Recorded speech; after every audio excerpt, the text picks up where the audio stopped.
ए जो शैतान एवं मंद आत्मा एमानकर मुख्य उद्देश्य कौन? देखंतु शैतान एवं मंद आत्मा मानकर मुख्य उद्देश्य होची ईश्वर को विपक्ष रे युद्ध करिवा बा ईश्वर को विपक्ष रे विद्रोह करिवा।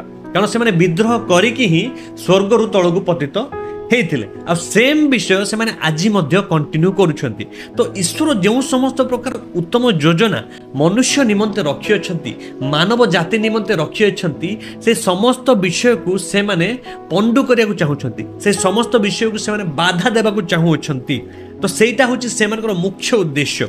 आउ गोटे विषय होची जो मनुष्य को परमेश्वर अपना प्रतिमूर्ति एवं सादृश्य निर्माण करियछंती, से मनुष्य को भूल पथ को नेबा होची सेमानकर उद्देश्य। से मनुष्य को पापरे पकेबा होची सेमानकर उद्देश्य।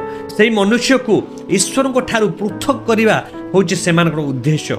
जे प्रकार मनुष्य सत्य परमेश्वर को निकट पहुंची पारिबो नहीं, जो प्रकार मनुष्य परमेश्वर किए ताहा जानी पारिबो नहीं, ताहा करिबा निमते सेमाना सर्वदा चेष्टा करंती, प्रयास करंती एवं लोकमानंकु प्रवंचन रे पकेकी ठकामी रे पकेकी सेमानकु ठकी दियंती, जो द्वारा सेमाने सत्य परमेश्वर परिचय पाई पारंती नाही एवं से माने भूल भाल शिक्षा रे पसी जानती आ से माने भूल भाल विषय को जानती, जो द्वारा से माने पथभ्रष्ट हो जाती। तो आम जिते पृथ्वी में देखु गोटे रेप होची किबा मर्डर होची किबा किछि भी क्रिमिनल एक्टिविटी होची, से पछरे मध्य मंद आत्मा मानकर हाथ थाउची बा शैतान रो हाथ रहउची, जोटा कि आम माने शारीरिक चक्षुरे देखि पारु नाहु।